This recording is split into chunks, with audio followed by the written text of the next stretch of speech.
Yeah. Is it really prioritize? Yep. We put little dots on paper that said we I can turn it around so you don't have to read it upside down. But now we need to say which ones of those ranking are the ones that really effort. Yeah, you may not like one, but it's probably higher in priority than something. My original proposal. That's what Folks, we're going to start in like 30 seconds if all the council members take their seats. Well, I actually know you go ahead and keep standing because no one can see you otherwise.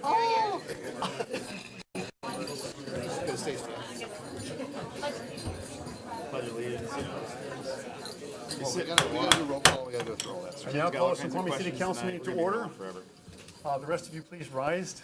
And I'm going to ask the outside cheerleaders to please lead us tonight.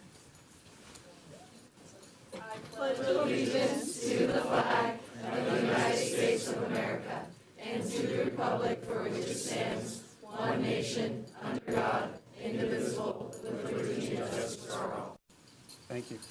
At this time, I'll ask the city clerk to please take the roll call. Take your seats. Councilmember Jeans. Here. Councilmember Ross. Here. Councilmember Holloway. Here. Councilmember Mayhew. Hiding here. Councilmember Lassay. Here. Councilmember Sundwall. Councilmember Shepherd. Here. Mayor. I am here. City Council may I have a motion and a second to approve the agenda for this evening. So moved. Second. I have a motion and a second to approve tonight's agenda. Are there any discussion? Councilmember Shepherd? So I'd like to take off the agenda the warrants, AB 20-024, AB 20-023, and AB 20-030. I'll ask the city clerk to help me track that as we get there. Point Council, of clarification, you don't want to take them off the agenda, you want to take them off consent, correct? Off the, correct. oh, thank you. Yeah. Councilor Stonewall? Another point of clarification, I just want to make sure, since you can pull warrants off one by one, is it also being asked that we pull off payroll for our staff? Is that also being asked for? I am assuming that was being asked, yes. Well, I guess I direct that to the person pulling it off. Councilor Shepherd, that kind of didn't pull it. Correct. Okay. All right, any other further discussion, council? Can you repeat the ones we removed, Mr. Mayor? As I follow, we're going to pull off the warrants, Agenda Bill 024, 023, and 030. Correct? All right. So one would be in F and A, 024 will go in F and A, 023 It's mine. in Parks or Public Works, and 030 would be in, Also Parks and Public Works. that one's in Parks and Public Works? Okay, if the chairs of those committees could help remind me when we get there to pick those up, that would be helpful. All right, if there's no further discussion, all those in favor? Aye. Aye. Opposed? Motion's carried. With that,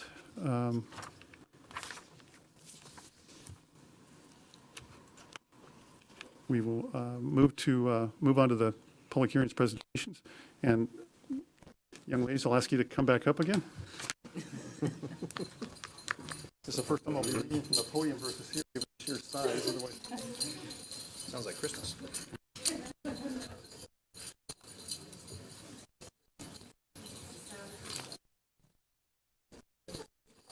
Coach, do you want to, who's the coaches? Before we begin, why don't you explain to everyone here, and some folks that watch by video. Yeah. Do I speak into here or speak that way? Downgrade. Seriously. Let's get you There's not a great way to say that. let's tell everybody what's going on. What's this about? Probably should have left that alone. All right. These are cheerleaders. This is Red and Game Day. We have multiple teams at Mount Si High School. But these girls and Jack went down to Florida. Last year, we were defending champions. We went down. We compete 2 different routines. And then when you're top 10 from the previous year, you get invited to another division called Worlds, where you compete against other teams from all over the world. So it's a pretty neat experience. We fly down on a Tuesday on a red eye. We practice at a gym. I mean, it's not a Disneyland trip by all means, right? Like it is hardcore. And we practice, and then we compete all day Friday. Our routine that went on Friday, we scored high enough. We went from prelims all the way straight to finals. Ended up getting second. That routine got second place out of 48 teams by 0.1, so just a barely, but it was amazing. The team that won was awesome. And then second day, we competed again, a different routine. In nationals, it's an emotional roller coaster, and it just wasn't our best day, but totally lit a fire under these guys. And Sunday, they came out in that world's competition and competed that same routine that they competed on Saturday, and just like killed it. Like, just like tears, like just that, like they knew they left it all out there. So exciting from coaches' standpoints, and we're also missing one other coach, Robbie. Just as like everything, as I'm a parent, you just want your kid to experience. And so this is like the coveted white jacket in cheerleading. You can only get the National High School Cheerleading Competition in Florida. This is the only place you can get it. It's a high school cheerleading competition of high school cheerleading competitions. And as soon as you put these on in Florida, you become like this mini celebrities. Like literally people are like, oh, congratulations, can I touch your jacket? It's a literally odd feeling. So last year the team went away with a white jacket, and this year they walked away with another white jacket. So I'm really proud of them. So yay.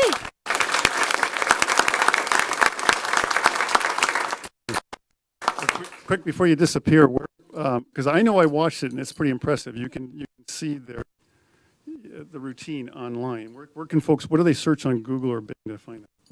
I feel like Libby did it.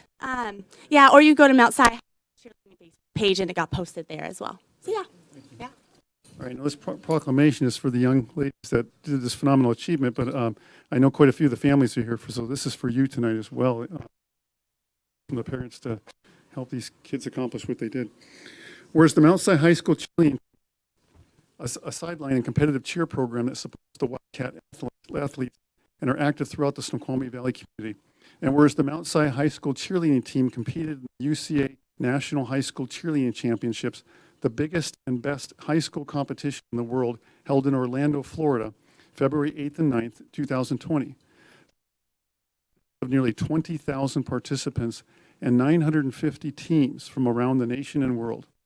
Whereas on February 9th, after a long and roller coaster weekend, this amazing group of determined athletes took for the 5th time and one last performance together, a routine filled with elite the team left their hearts on the floor and performed a nearly flawless routine. And whereas the Mount Si cheerleading brought home first place in world championship in the super varsity non-tumble division, along with being awarded the Nations Cup, awarded to the highest ranking score amongst several other divisions as well. The 2019 to 2020 Mount Si cheerleading team members include, quickly put your hand up in the air when you hear your name. This lower. Allison Chenoweth, Alyssa Martindale, Ava Adams, Ava Brody, Aziz Rashid. But tell me if I make your name too, please. Okay. Brooklyn Tony, Chloe Capin, Emma Vaughn, Gia Arellano, sorry, Gracie Glover, Jack Ward, Jolie Shelton, Jocelyn Ruiz, sorry, Kayla Barrett, Kenzie Talbot, Lauren Peterson, Mackenzie Tuffin, I'm sorry, is it Thulin? Maddie Mitchell, Madeline Adams, Madison Despain, McKenna Lau, okay, Maria Saint, Sammy Lewiston, Sophie Smith, and Sydney Sanders. Big round of applause, folks, for them.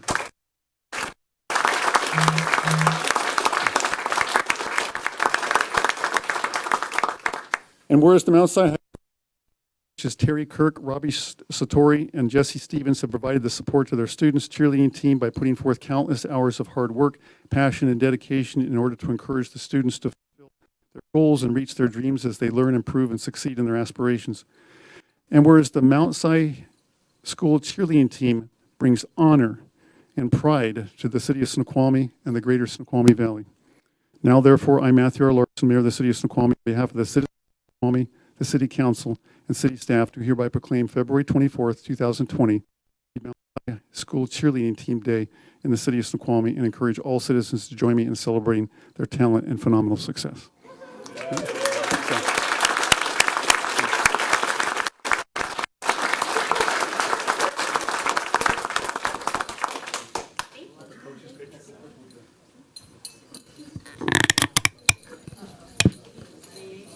There's gonna be a lot.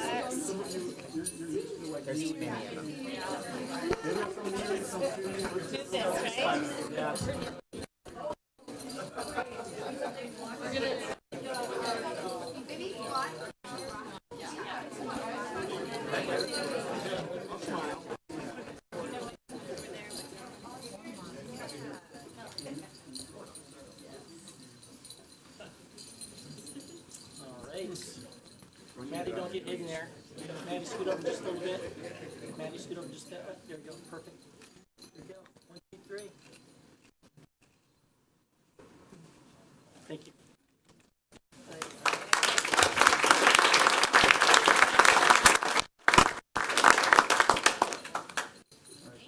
Thanks for taking the time to come down.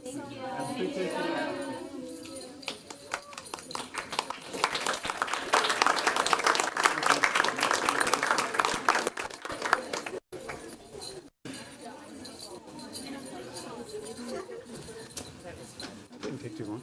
That one covers half the house. Now I get the rest of it out here. What else are we here for?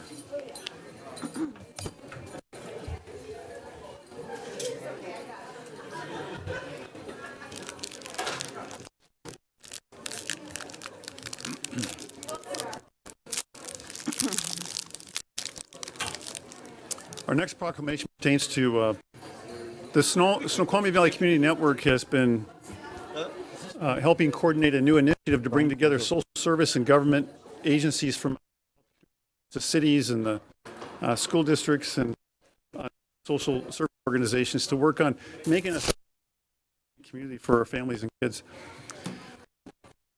Whereas the City of Snoqualmie recognizes the importance of a community conversant in adverse childhood experiences, the effects of ACEs and toxic stress on the developing brain, and how resilience building strategies buffer these predicted negative impacts. And whereas the cumulative effects of such experiences over a lifespan, if ignored, are detrimental to individuals, families, and communities. And whereas newest Washington State research suggests that building community resilience by increasing the opportunities for mutual support, hope, help, and healing, and ways to feel safe and connected within all of our neighborhoods and community is beneficial. And whereas promoting community engagement to learn more about ACEs, noted as the #1 chronic health epidemic in the nation by the Centers for Disease Control and Prevention, and to learn how to interpret the impact of ACEs by learning about and applying protective factors and resilience throughout our partners, agencies, schools, and families. Now, therefore, I, Matthew R. Larson, Mayor of the City of Snoqualmie, do hereby recognize the importance of the coalition work of the Snoqualmie Valley Community Network, Snoqualmie Valley School District, Encompass, Sound, Friends of Youth, the City of Snoqualmie, Trail Youth, and influence of the choice for their work in the creating a community of hope and healing, and proclaim March 2020 as Resilience Awareness Month in Snoqualmie today. So, Sarah, do you want to receive this on, who's receiving this? Yeah, members of the team, if you could stand up. Yeah. And any of you want to say a couple words about some of the events coming up, or what things that the community, or where the community could find resources to know what's coming up this month? Sure. Rhonda? I'll get it.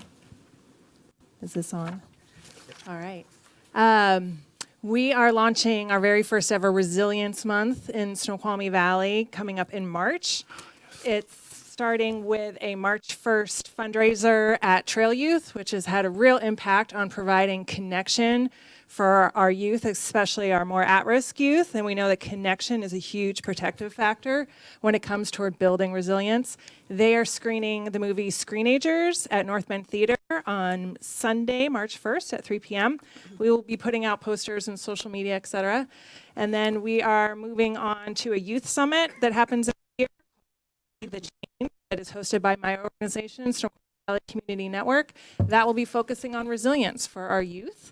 And then we will be having a screening of the documentary Resilience on, I believe it's March 25th. Yeah. Mount Si High School with a discussion of the 7 C's of building resilience, such as competence, connection, contribution. So we really encourage folks to come out and really focus on how we all can build resilience individually in our own lives, in our families, and also collectively as a community. And this is not just happening in Snoqualmie Valley. This is a movement that's going all across the United States. It's international because we understand that the impact of early childhood trauma has really negative impacts on our health, physical health, mental health as we age. And so prevention is key. And so the more resilient we can be, the better outcomes we will have as a society. So thank you. Great, thank you, sir. Yep.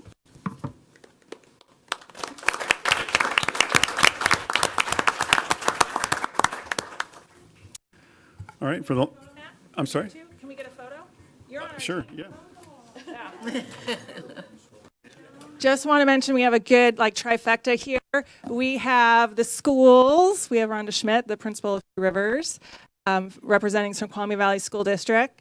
We have Mayor Matt and Mark Carrera representing the city of Snoqualmie. We also have Kim Stonebreaker, who's not here tonight, with our police department, who represents at the table. And then I represent some of the many community organizations that have partnered as well. So thanks.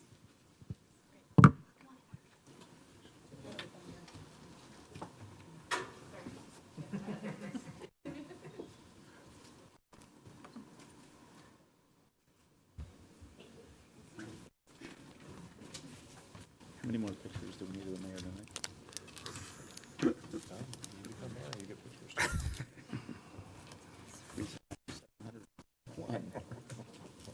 All right, for the past 5 years, I've had the pleasure of working with Mark Hoffman as our Community Development Director, and he's done phenomenal work here. So I just want to, he's made a decision to take on some new challenges. It's very unusual. I'm very envious, actually. He's going to take a few months off and hike the Pacific Coast Trail. Wow. But before we send him on his way, I want to recognize his efforts. Where is, he's already given his chickens away, sorry. You're about a week late. Yeah. No more free eggs for staff. So.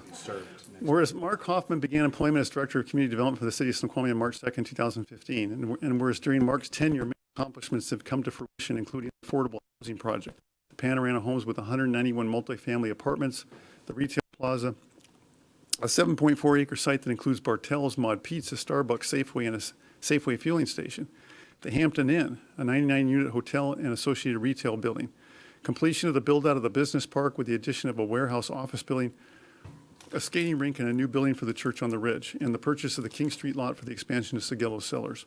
And whereas Mark is known for his knowledge, expertise, dedication to his profession, and whereas Mark is leaving the city of Snoqualmie to accomplish new goals, now therefore I, Matthew R. Larson, Mayor of the City of Snoqualmie, do hereby recognize, congratulate, and extend appreciation to Mark Hoffman for his years of loyal and committed service to the City of Snoqualmie. Dated this day. Thank you, man.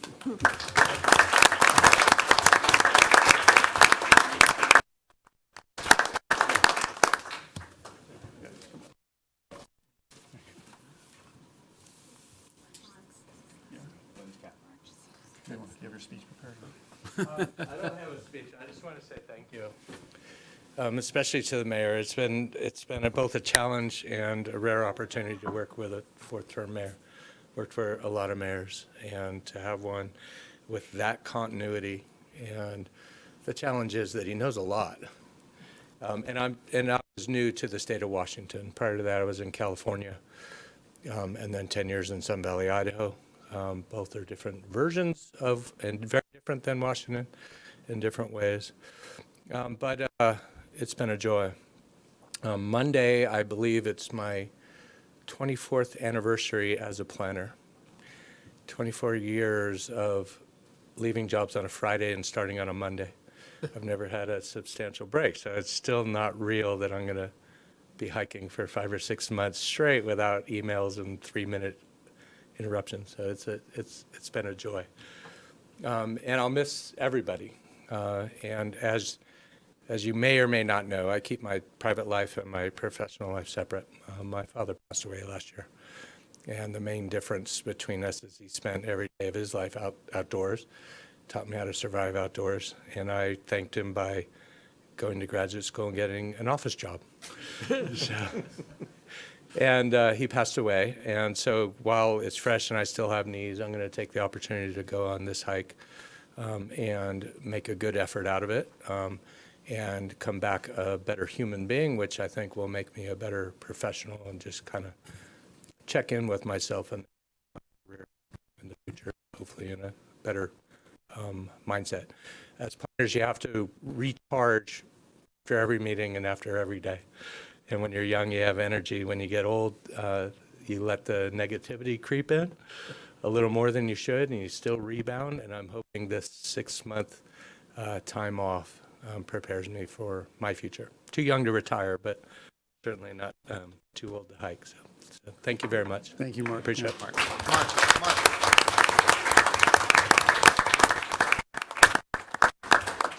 Thank you for service, Mark. I can't think of a better way to honor your father than to do the hike on the PCT.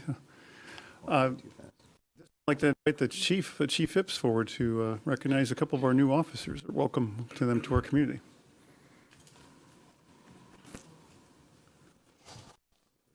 Done with council meeting, the entire meeting. Thank you for giving me a moment to recognize two of our officers. One of them doesn't know why he's here, but I'm sure he knows it's a good thing. Officer. Well, you know, I always talk about the great people I have and I'm blessed to have on this police department. And this is just another good example. 2 weeks ago, I got an email from 425 magazine. And every year they do a voting for the best restaurant or whatever it may be. And this year, voted as best police officer was Officer Jay Gutzler. And he'll be in the May edition of 425 magazine. I think that's pretty impressive for an agency as small as we are.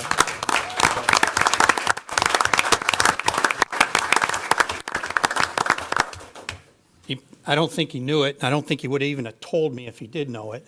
And that's the same thing that's going to be for the next one that I'm going to recognize is Rick Carey.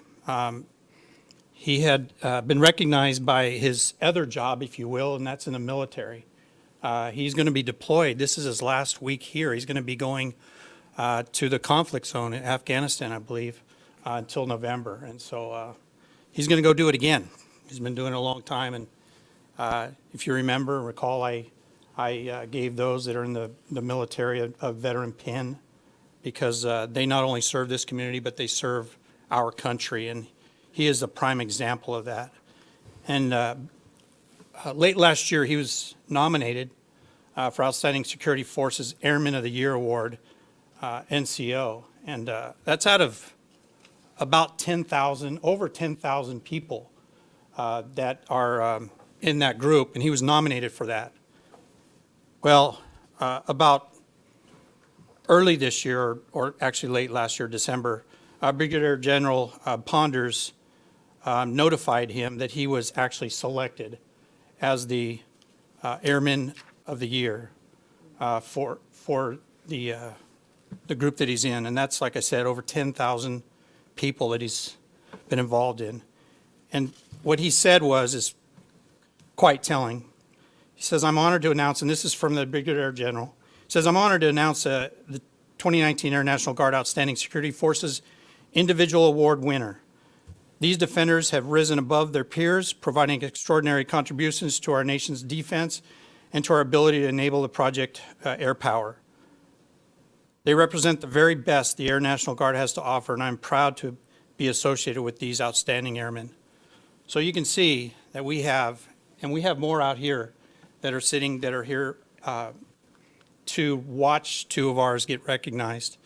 But we have two of the best standing right here. And I say it all the time, and it just gets confirmed all the time.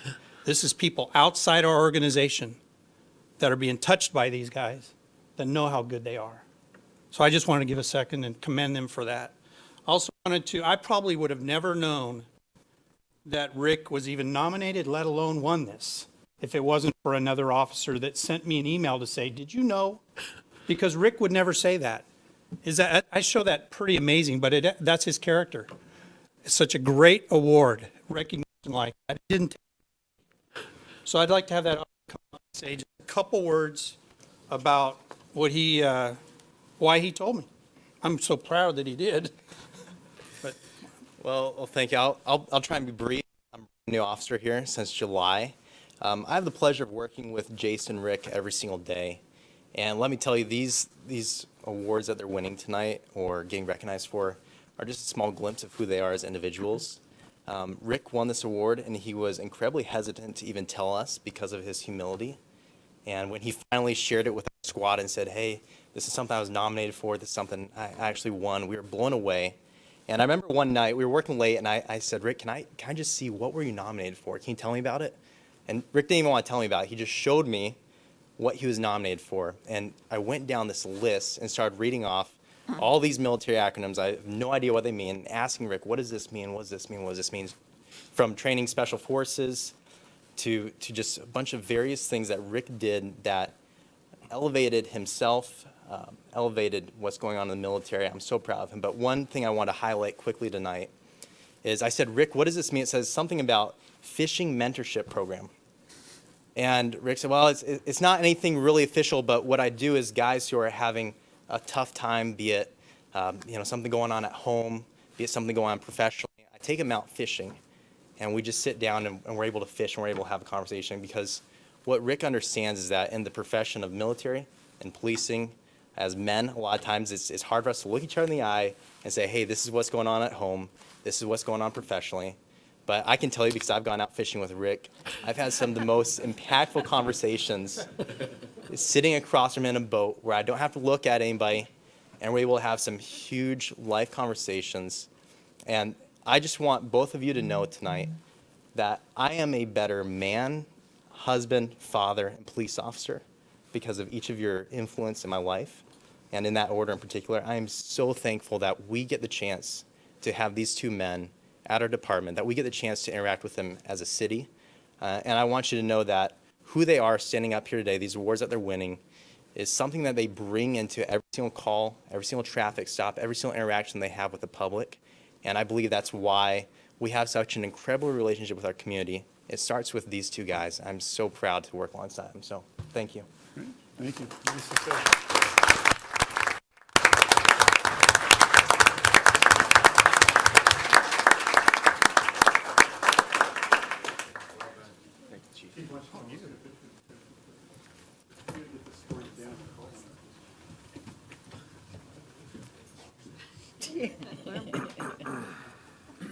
Got a lot of exercise today, haven't you?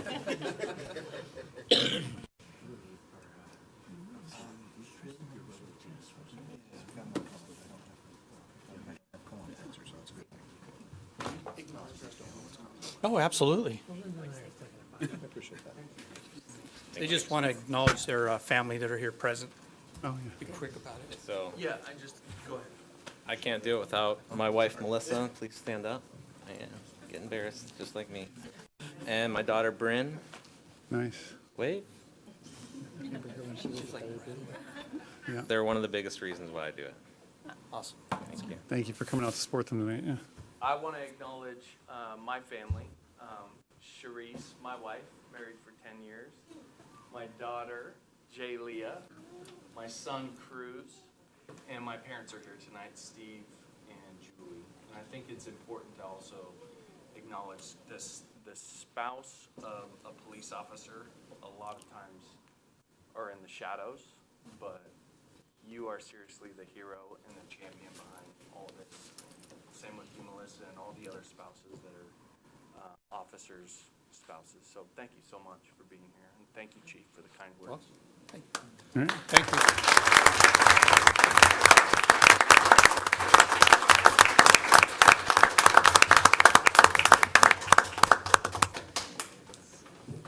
Excellent. All right. Not sure we're going to top those presentations now. So very eloquent. Yeah.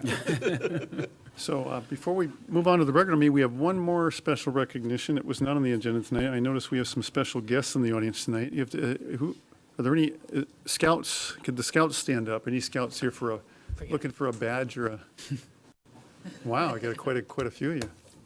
So are they looking, can one of the Scoutmasters, someone explain what they're here for tonight? Or they're looking for a badge, a citizenship badge or something? Sure. Hi, everybody. I'm David Langrock. I'm the Scoutmaster for Troop 425 in Fall City. I'll look here, over here. And yeah, so Scouts have several Eagle Scout requirements. One of them is called citizenship in the community. And they are required to attend a city council meeting. And then they're going to have to write up about some issue that there was some, some give and take, and write their opinion on it. So that's one of many requirements for citizenship of the community. So Great. Thank you for having us here tonight. Thank you. All right, gentlemen. First, I want to say that you picked the wrong council meeting. If you're required to attend the entire council meeting, this one's going to go long. We have a very full agenda tonight. So unless you're prepared to be here until probably 10 o'clock or later, so I would say, at appropriate times, say they're good. Second is we give special dispensation. We follow Robert's Rules of Orders, but for Scouts, we give special dispensation because you're looking for your badges. So if at some time you want to raise your hand and ask a clarifying question because we're speaking confusing stuff, and you're interested in it and want to know, raise your hand and we'll let you ask a question. All right? Sound good? All right, thanks for coming tonight. We'll try not to be too boring. All right, at this time, we're going to offer time for citizens to comment for items that are not on the agenda. I think most citizens that may comment here kind of know the protocol and the drill for the sake of time. Again, it's just make sure and note your name and address for the record. Is there anybody at this time who would like to speak for any items not on the record? Wayne, go ahead. You have 3 minutes.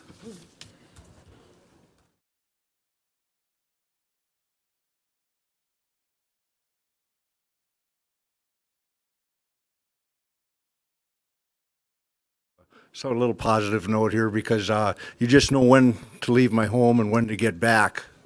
So anyhow, and then my other concern is after the high water events again, as my friendly council members reminded me, is of the berms.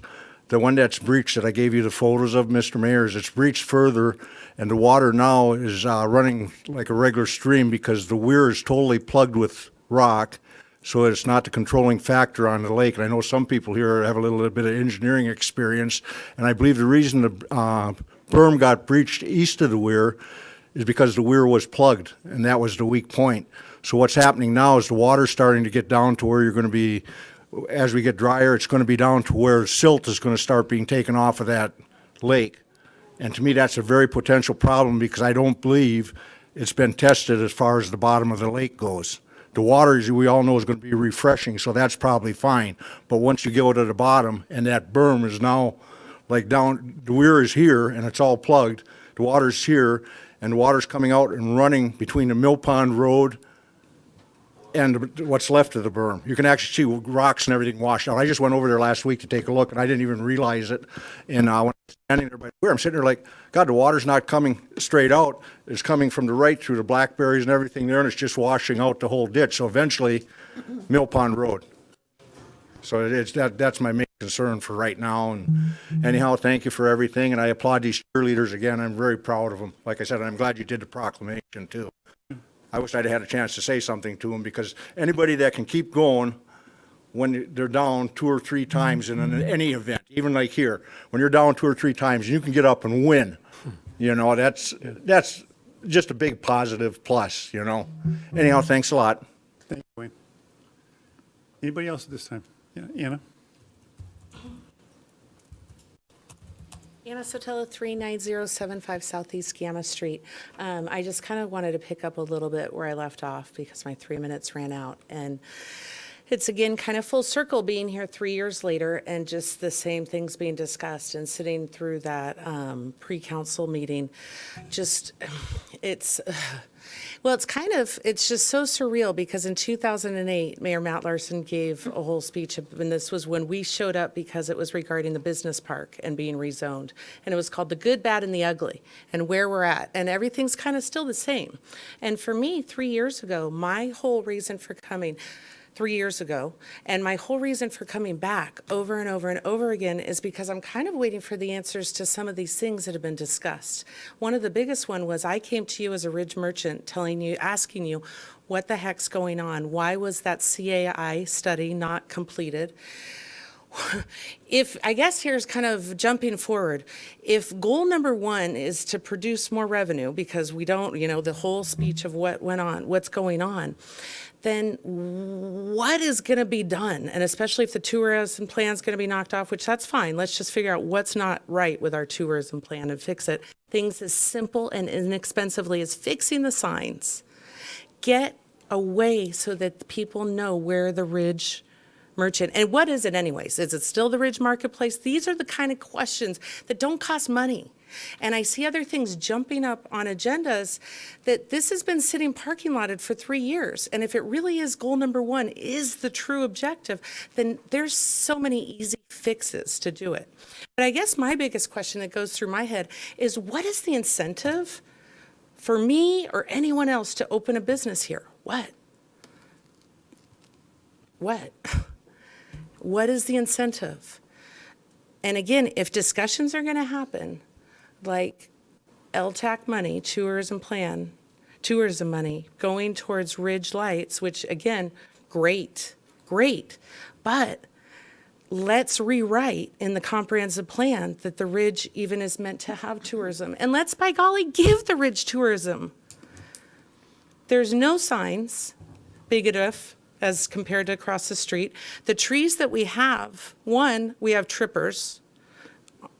It's not even a very friendly place for them to be walking, but they're covering up the small signs that it is. These are very small fix. And again, I implore you to address these things that were brought up 3 years ago and fix it. Thank you. Thank you, Anna. Anybody else at this time? All right, seeing no one else before, we'll move on to the consent agenda. All items listed below will be enacted by one motion. Action items include minutes for the February 10, 2020 council meeting. Other approvals include Agenda Bill 20009, agreement with Next Request for a Public Records Request Management System. Agenda Bill 20018, Memorandum of Understanding between the City of Snoqualmie and the International Association Firefighters Local 2878. Agenda Bill 20019, Memorandum of Understanding between the City of Snoqualmie and the Snoqualmie Police Association. Agenda Bill 023, was 23 pulled? 028 is the next one. The 028 is the next one. Okay, so Agenda Bill 20028, Department of Natural Resources Forest Land Assistance Agreement, and I'm sorry, that's it. Do we have a motion, council? So moved. Second. We have a motion and a second to approve the consent agenda as stated. Is there any member of the public that would like to comment on any of these items prior to action? Seeing no one move forward to the discussion, council. None. All those in favor? Aye. Opposed? Motion is carried. With that, we move on to Finance Administration Committee. Agenda Bill under ordinances, Agenda Bill 20016, ordinance amending ordinances 1210, 1213, 1220, and 1221. Adopting and amending the 2019 to 2020 biennial budget and providing for severability and effective date. This was introduced on the 10th of February and is ready for action tonight. So move to approve ordinance amending ordinances 1210, 1213, 1220, and 1221, adopting and amending the 2019-20 biennial budget and providing for severability and effective date. Second. A motion and a second to approve Agenda Bill 20020 as stated by Councilmember Mayhew. Is there any member of the public that would like to comment on this item prior to action? Seeing no one move forward, any discussion, council? Councilmember or Chair of the FNA, do you want to say anything to this before we? Sorry, this is, I just got confused. Which, this is, or the ordinance?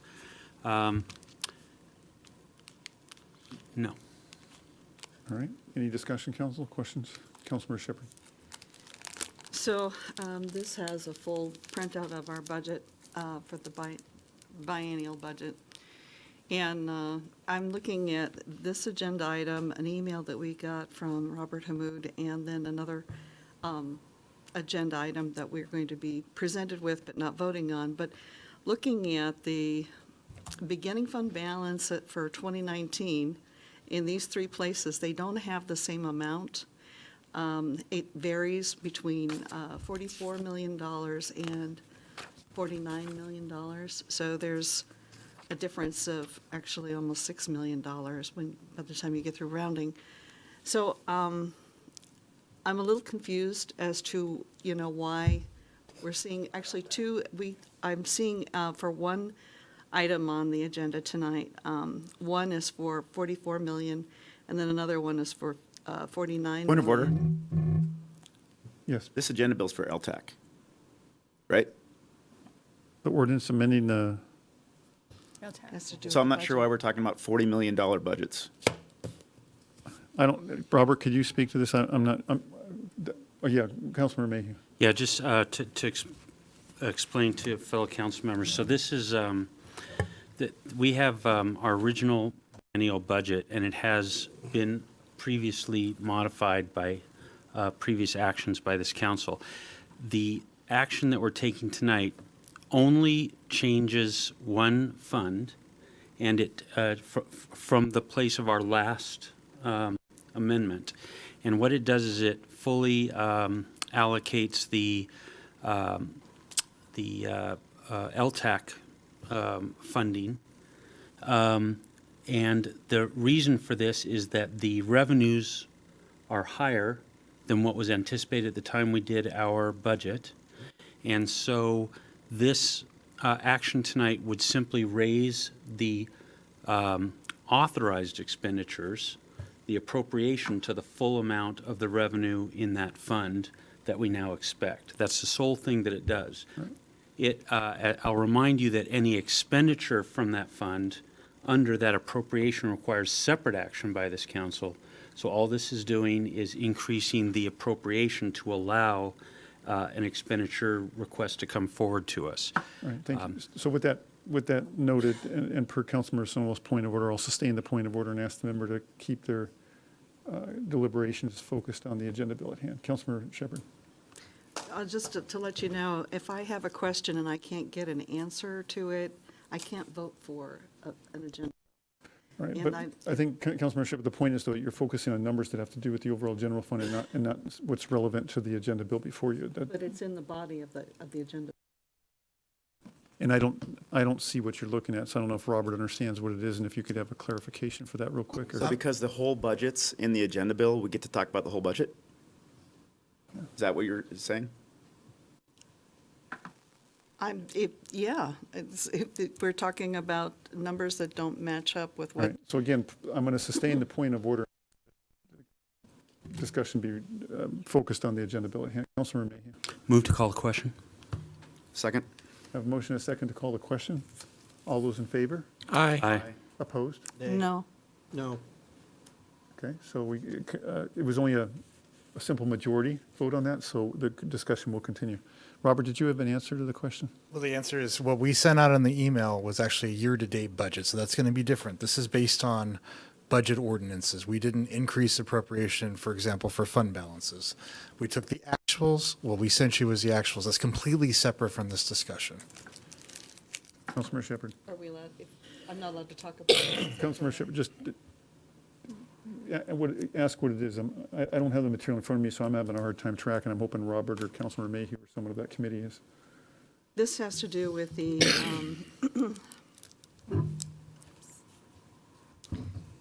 amount of money that was supposed to be the beginning fund balance for 2019 is inconsistent with the different budgets that we've got. And one, it shows that. Point of order.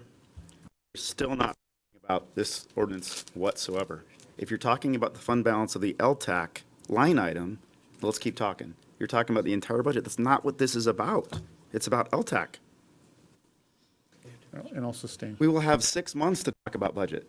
It's just not right now. I can answer the question specifically on LTAC. So what this amendment is doing, recognized more actuals coming in 2019 that was estimated in the original ordinance that you're looking at here. So what we're doing is we're increasing the appropriation to recognize that revenue so we can appropriate it for additional LTAC revenues. Which is also in this agenda bill. That's correct. The extra project. Doesn't answer my question. All right. Councilmember Mayhew. It may be helpful for council members to understand that when we have multiple actions in the same night that have to do with the appropriations, with the budget, what the staff does to help us through this is they make an assumption about what action we'll take. So there's a ordinance that comes later this evening it's been prepared on the assumption that this ordinance passes. That's why they have different numbers. They're at different starting points, so at the point we start each deliberation, we're at a correct starting point. Obviously, if we don't pass this ordinance, then the next one would have to be adjusted in order for us to consider it. But that's the reason, and the only reason there are different numbers is so that at the beginning of each discussion, staff's anticipated where we will be and what actions we will have taken. Okay, if there's, Councilmember Shepherd. So the point of order applies to myself, but not to other council members that are talking about No, the same it pertains subject. to all council members are being asked. All members will keep their comments focused on the agenda bill at hand. Right. If there's no further discussion then, all those in favor? Aye. Those opposed? No. All right, motion passes 6-1. All right, moving on to Agenda Bill 20020, ordinance authorizing a vehicle license fee of $40, repealing resolution number 3 and 4 of the Snoqualmie Transportation Benefit District, and providing for severability and effective dates. This is only for introduction tonight in a, I'm sorry, introduction tonight and public hearing in action. It will be for a public hearing in action on the 9th of March. So if you could just read in the summary statement at this time. It is in the best interest of the city to establish a citywide transportation benefit district consistent with Chapter 36.73 RCW to protect the city's long-term investments in infrastructure, to reduce the risk of transportation facility failures, and improve safety, to continue optimal performance of the infrastructure, and to avoid more expensive infrastructure replacements in the future. Okay. As noted, this is only for discussion tonight, so any questions or comments from the public at this time on this agenda bill? All right. Council, any questions or discussion at this time? Councilmember Mayhew. I just point out to the rest of the council, because the title, I just want to clarify what the title means. We currently have a $20 vehicle license fee in place. What this is proposing is that, as permitted by law, that we raise that to $40 for a 2-year period, and that at the end of the 2-year period, the amount returns to $20. The purpose is that those $20 for the 2 years are estimated to equal or roughly equal the amount that the city is paid to the state for the city's portion of the on-ramp, temporary on-ramp that was built from the Parkway to I-90. So that's the purpose of this action, and it is just temporary increase of $20 for a 2-year period. Councilmember Sumwell. So thanks for that explanation, Councilmember Mayhew. Back on page 2, it talks about, actually in a couple different places on page 2, it talks about this being in place for at least 24 months. It sounded like what you described is a built-in expiration date, but this is describing something that would we need to take separate action to repeal it, to undo it? No, the $40 fee that's provided for in this ordinance has a 2-year period and has a sunset date expressed in the ordinance itself. And the effective date of the new $20 fee corresponds to the sunset of the $40 fee. So those actions are built into this ordinance so that council would not need to take additional action to effectuate a change from 40 to 20. Effectively, I don't think the law allows you to pass one $20 fee and then another. You have to do an action of either doing a 20 or a 40. So that's why it's sort of revoking the 20, doing a 40, and pulling the 40 back and doing another 20. Okay. Councilmember Mayhew. Just going to point out that the ordinance wording itself, as city attorney pointed out, has a specific date of April 1st, 2022, as the specific date that it goes back to $20. And so that you get no joke, yeah. Interesting. You couldn't have picked March 31st. Okay. So, the assumption when you just do the math, the earliest we could adopt this is mid-March. And so the assumption is this would go into effect by roughly April 1st, which is of this year, which is where you get the. Councilor Lasay. My question is really about, I understand that the $40 charge license fee will go towards paying our portion of the on-ramp project. What currently are we, with the current $20 annual fee, what currently is that paying for? And what is it being applied to? And how will we make up the difference on those things by having $40 go towards the on-ramp for the next 2 years? No, the $40 would not go toward the on-ramp. The additional temporary $20 will go to the on-ramp. The existing $20 will continue to be invested as it has been, which is basically put into a reserve to be held for parkway overlay, which is still woefully short of what we need, but that's where it's, the current $20 will be directed toward parkway overlay. That will continue to be invested in that fund. There will be an additional temporary $20 put on to bring it to a total of $40. That $20 will be directed to the temporary on-ramp until such time that it raises about $400,000, and then it will be turned off. It'll go away, and when the on-ramp's paid for, or close to paid for. I need to do math. Each $20 brings in about $200,000 a year. So our burden for the on-ramp is just north of $400,000. So right now, we're collecting $200,000 a year with the current $20 card tab fee, okay? By collecting an additional $20, that will bring in an additional $200,000. So 2 years at $200,000 will bring in $400,000, which will align pretty close to the cost of the on-ramp. Once that on-ramp is paid for, for a temporary capital project, then that temporary fee will go away. Did I miss anything there, Robert?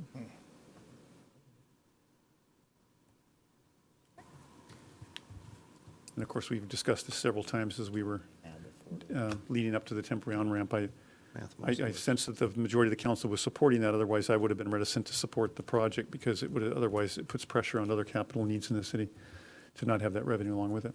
And I think it's important to point out also that 54% of our residents voted against I-976, and there's no guarantee that this funding, even if we, I think our estimate is we're losing about $16,000 of potential revenue a month if we don't pull the trigger on this. So we at least want to have the option of collecting it. There could be two outcomes from I-976. The court could uphold it, in which case we either have to refund the money or they may just say that the money collected to date can be kept and they'll just start exercising it to the date of the court decision. Or the court could overturn it and we'll continue to be able to collect that revenue and keep the revenue until such time that the state legislature might act otherwise. And there's some conversations where they might protect local revenues on that anyway. So we want to just at least put ourselves in a position where we can capture some revenue depending on those outcomes. But we clearly saw in the data on the voting data on I-976 that our residents at least were willing to make those investments. All right, any further discussion, council? All those in favor? Aye. Opposed? No. Right. Motion passes 6-1. Mayor, I believe this was just for introduction. Oh, I'm sorry. How do we cure it? You Bob? gave it Did we all break away. anything there? There was no motion. There was no motion on the table, so I think that was just a practice vote. Moving it forward. Yeah. My sincere apologies, council. I lost my focus there, so I apologize for that. All right, so that'll be back for it'll be back for public hearing and for vote on the 9th of March. That's funny. All right, so Agenda Bill 20025, ordinance amending ordinances number 1210, 1213, 1220, 1221, and 1222, adopting and amending the 2019 to 2020 biennium budget, mid-biennium budget amendment, and providing for severability and effective date. This was only for introduction tonight. We'll be ready for action on the 9th. The intent of this ordinance is to amend the 2019-20 biennial budget to appropriate funds for items not foreseen or corrected for in ordinances 1210, 1213, 1220, 1221, and 1222. The City of Snoqualmie is requesting an additional $1.98 million of expenditure authority in the 1920 biennial budget, supported by approximately $1.75 million of additional or unaccounted for revenue. All right, as I stated, this was only for introduction tonight. However, is there anyone from the public that would like to comment on this agenda bill prior to discussions or possible future action?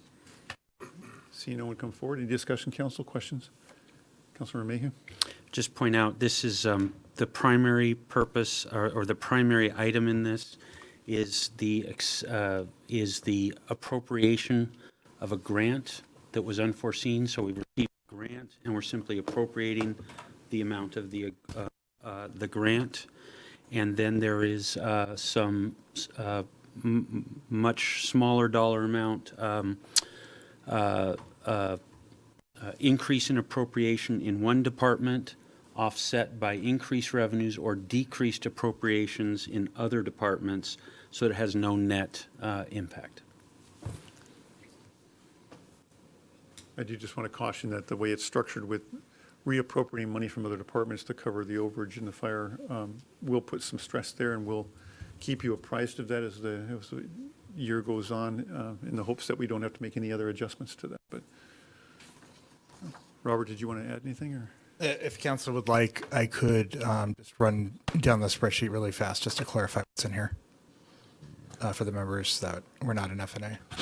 Well, they do have the material. I mean, You have the material. I assume they've gone through the packet. Councilmember Holloway. Well, was this the agenda bill in which there was going to be a substitute agenda bill introduced? Yes. Oh, okay. I'm sorry. I thought that was already distributed to you, Yeah, I Council. thought it was. I'm sorry. You guys are counting on me to remember these things? Oh, come on. You want me to distribute it or what? Oh.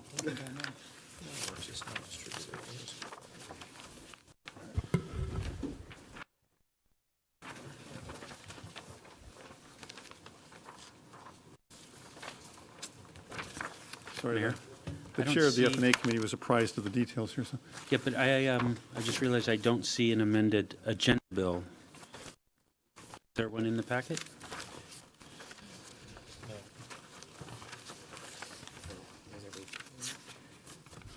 We amended the original agenda bill. We could, if we need to change the number, we can do that. But we did amended amend the original language. that's in the electronic packet? No.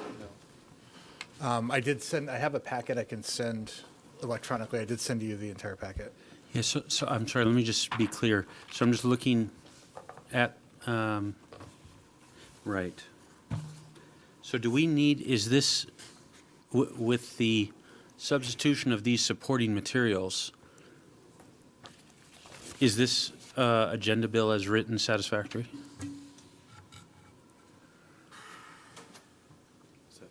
I think so. Or let me put it another way. I believe it is. Am I incorrect? I would concur with you, Mayor Pro Tem. Yeah. That I believe it's correct. Yeah, so what you have here is some revised supporting materials, which hopefully will make a little bit clearer what I just summarized a moment ago about how the department budgets are being increased, decreased, where the additional revenue comes from, and where that one large item is. So hopefully this is relatively clear. We had committee about how to make these supporting materials a little more clear, and I think staff did a fantastic job of implementing those recommendations. So it's just revised supporting materials, but I believe the agenda bill as read in is fine. So just to elaborate, one change that we would make on the summary statement, we would like it to read, the biennial budget supported by approximately 1.85 million of additional or unaccounted for revenue, as well as 85,000 in appropriation reduction offsets, and that's language that was requested Mayor? by the FNA committee. I move to amend the agenda bill as just summarized by the finance director. Is there a second? Second. All right, motion and a second to amend as stated by Councilmember Mayhew. Is there any discussion? Just this. In favor? Aye. Aye. Aye. Opposed? All right, motion carries. Back to the original amendment, or original, oh, I'm sorry. There's no motion on the table. Yeah, there's no motion on the floor, but I think the amendment's fine. I mean, that gives us direction to amend it when we bring it back for a vote. So thank you for the clarification, Councilman Lissay. Councilmember Holloway. Not quite. Move to substitute the agenda bill exhibits with what was handed out tonight and update the agenda bill overall. May I have a second? Second. All right, motion and a second as stated by Councilmember Holloway. Any discussion? All those in favor? Oops, Councilor Lasay. Yeah, I think what my fellow council member is noting is the same thing I'm noting, is that when you go to the agenda bill online, it has not been yet substituted, so we do need to, since it has been noticed and published, we do need to substitute, so, And that, yeah. and yeah, let's move forward with that. The reason why it wasn't online is because we get scolded the FNA and keep it in its original form. To keep it. I'll ask Robert in a moment to explain some of the other differences before we vote on the amendment, but Councilor Sunwell? Everyone's talked about this like mystery money that came in and no one's identified what it was, so maybe someone could point that out to me, at least. That was supposed to be part of the summary statement. Mystery It's money? line 2 on the big giant piece of paper. It's a Home grant. Elevation I Fund thought we got a appropriation. whole bunch of money. It's a grant of 1.4 million. Right. Home Elevation Fund, yes. So there's revenue of that amount coming in the grant, and then this appropriates the expenditure. Okay, gotcha. If council would like, I could just go down the spreadsheet really Just fast, do that just for real quick, Robert, yeah. clarification. So And I'll everybody be understands brief. If what there's the any differences are. questions, I'm definitely willing to And if you entertain could them. clarify what your differences were with the staff or you brought forward to the FNA committee and what changes were made and why. Yes, the discussion, we were bringing an expenditure request to the FNA committee, based on the appropriation. If council remembers, in a departure from past practice, the council did pass a resolution that the budget ordinance actually divides out the appropriation by department. So not just the general fund, but there's sub-departments, like fire, for example, is its own appropriation. Police is its own appropriation. Administrative departments are its own appropriation. Parks is its own appropriation, streets and so on. Because of that, it's a departure from past practice. We have to go back to the council to appropriate funds when we have an increase in one department over another. So pretty much, you wouldn't have seen this in the past ordinance. The past ordinance 2 years ago, it would have been, okay, in general fund, we're transferring from one department to another, you wouldn't have seen it. This way, you're seeing it. So what we're doing here is we're showing you an increase in fire that is requested. Now, I'll just go down that and let me just walk through it, and I'm going to talk about the offsets here. When we evaluated the budget in early 2019, after the budget was passed, staff did recognize that we missed a couple items in fire. The largest item we missed were the upgrades of 2 positions that was passed by council and part of the bargaining agreement.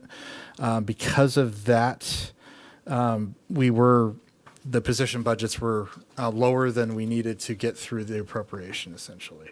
The other item we looked at in fire is when I arrived here in 2018, I was looking at budgets that were historical budgets from previous years. Just the way things were accounted for in the past, we didn't have a pattern set up quite yet. So when we looked at spending going through 2019, we were evaluating each department. So we were looking at 2018. That was not necessarily a microcosm for spending of the historical past. Again, cities changing every year. We were going through a growth spurt. So a lot of it's still a guessing game per se until we got to this point. So what we were looking at was, what is the best budget to get through? Because again, the goal of this council, I believe, the less agenda bills, the better going into the future. And one of the goals that at least we got out of the last budget, I think all of us were in agreement, stop me if I'm wrong, was to try to eliminate as many or reduce as many as possible mid-year appropriations, mid-year adjustments to the budget. We want a 2-year budget that really lives as a biennial budget. So this is part of that process. We've gone through a full year. Besides the CIP, we went through, in the snow emergency, we went through a full year without the budget appropriation changes. So what we're doing now is we're doing cleanup. And, kudos to staff. I think all the staff here is conscious of the fiscal discipline needed.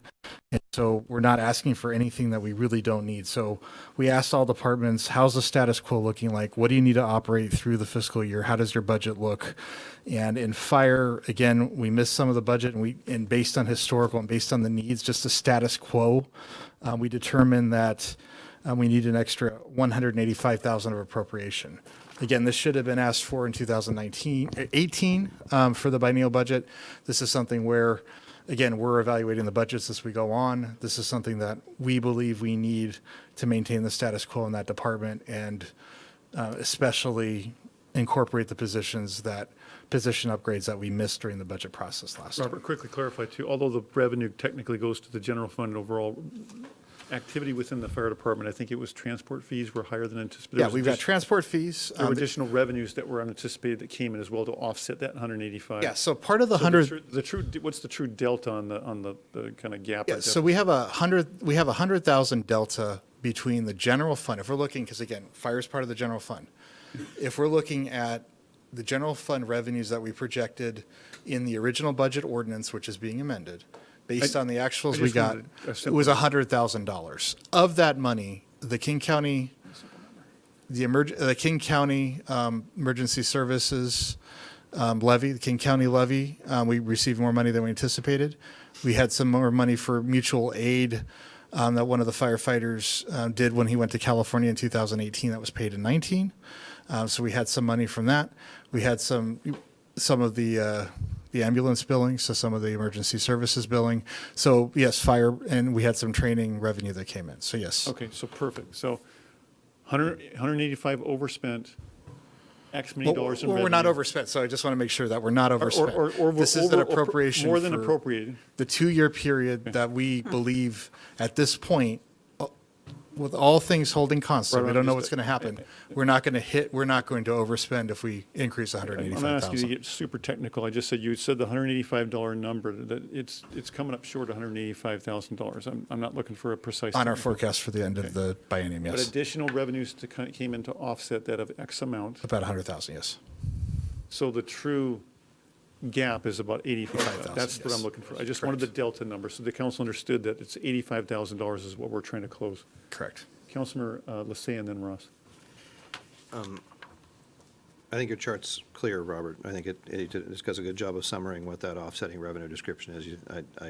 I'll let you make the decision how deep you want to dive into those discussions, but I think it's fairly clear. Thank you.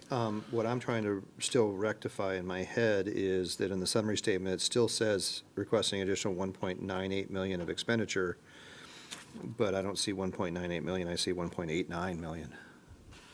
So I'm wondering if there's a transposition of numbers there. Drew, go ahead.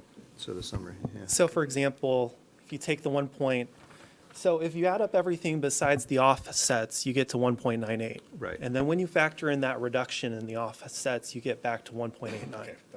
Yeah, 8.9, correct, I understand that. But the summary statement is saying 1.98, and there's no reference to 1.98 anywhere.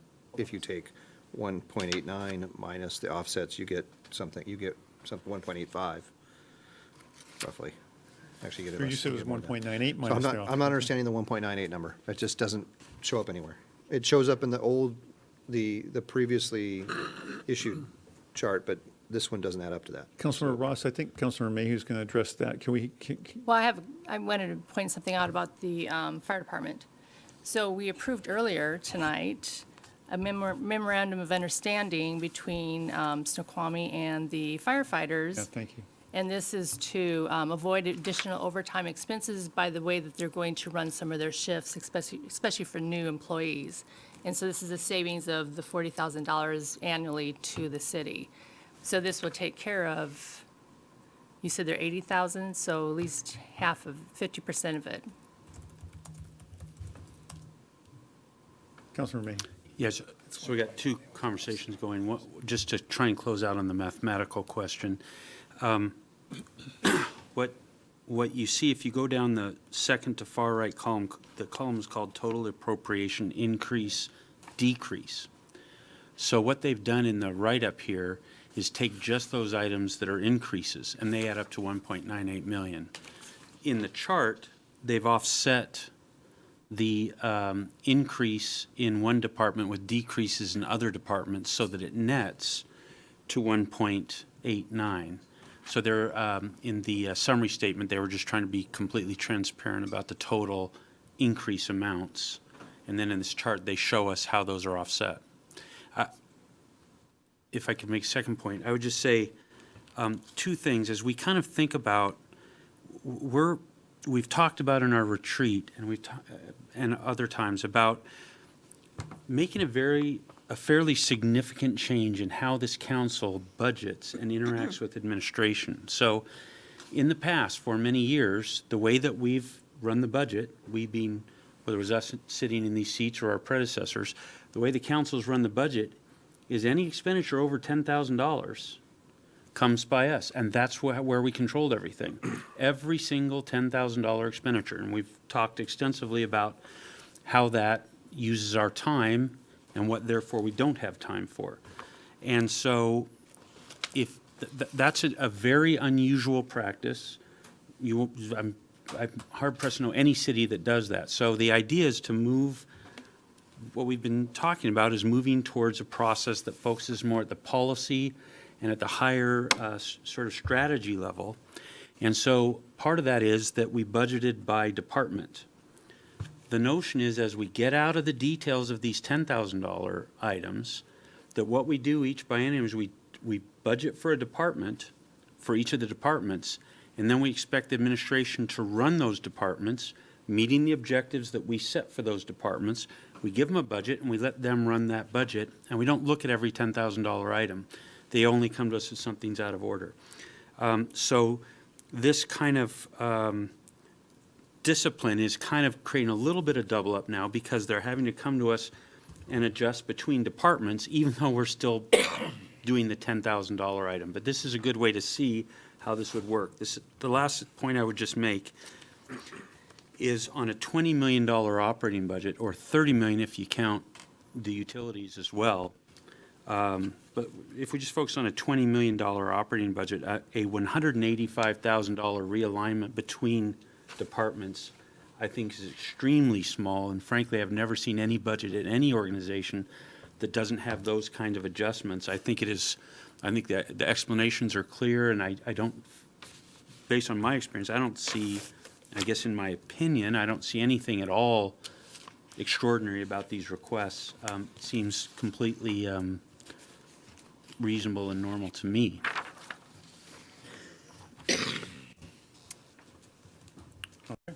Well, if there's no further discussion at this time, then we'll, again, this is for action on the 9th, so. Oh, I'm sorry. So there is a motion for amendment on the floor for the substitute. So if there's no further discussion on that, we're going to vote on just doing the substitute. Can that be restated? Mostly just because I want to hear him say it again. Restate your motion. Move to substitute the agenda bill exhibit for that which was distributed tonight. Second. It was already second. Already was motioned and seconded. Yeah, you just asked me to restate it. Okay. All right. I was just restating the second, that's all. And so again, we're voting on the motion that Councilmember Holloway originally made. All those in favor? Aye. Aye. Opposed? Motion's carried. The ordinance was not approved. It's coming back on the 9th for approval with the amendments, those two amendments embedded in that. All right, thank you, Council. Thank you, Robert. Yeah, thank you. With that, we will move on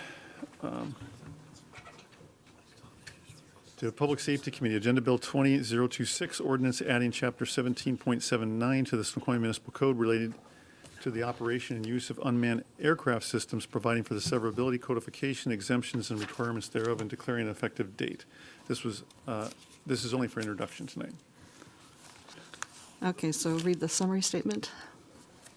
The Snoqualmie? Yes, please. Okay, the Snoqualmie Police and Fire Departments provided in-depth research on UAS operations and restrictions.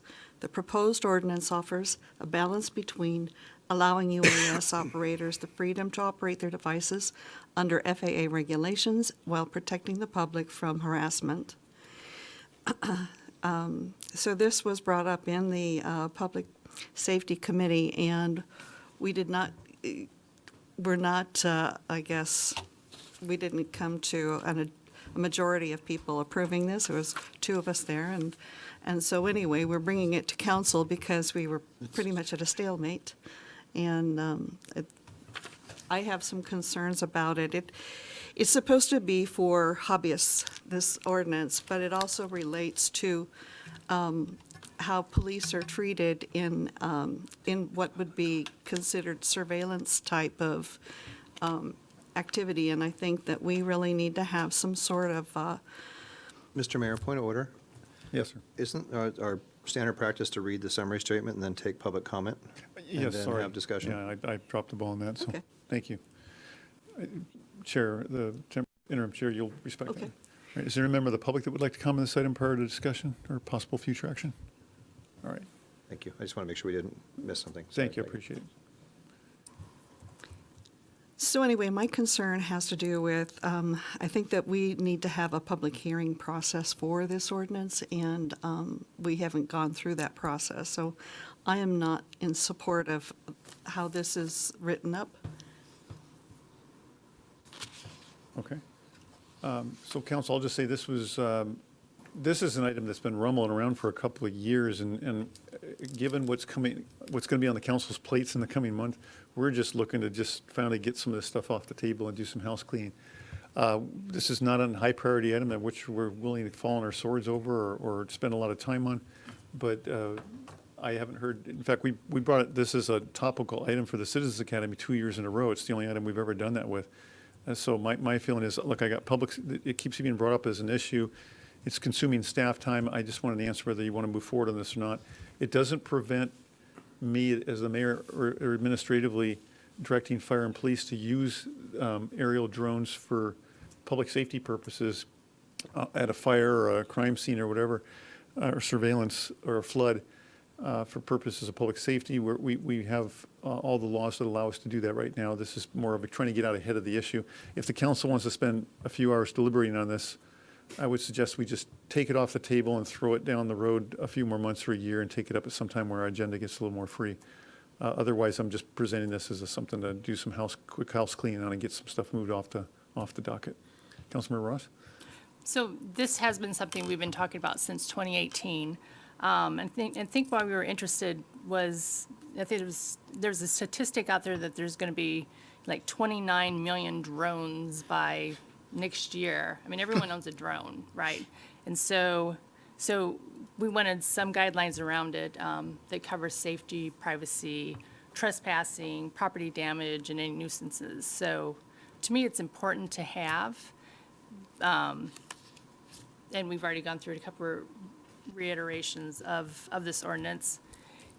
And if we just wanted to put it on the table and do it in a couple months, I'd be fine with that. Councilor Summel? I think one of the reasons it's stuck around for so long is, in some sense, it's a solution looking for a problem. It's a solution anticipating a problem that during these 2 years that it's been discussed, frankly, hasn't been a problem.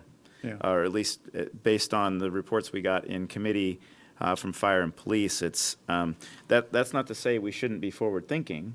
I would say if we can't pass this next time we meet on the 9th, then I think we need a punt, because as we outlined at 6 o'clock today, we've got a million other things to do that are frankly not optional. And I would say some of the concerns we've seen expressed are around the maybe supposed lack of controls that might be around police surveillance. I was reminded by the police chief in that meeting that whether it's wiretap or phone tapping or drones or whatever means are used by the police, they're still dictated by the same laws. They require warrants. Whatever way you're going to surveil somebody are done through proper channels. But again, this is a solution looking for a problem.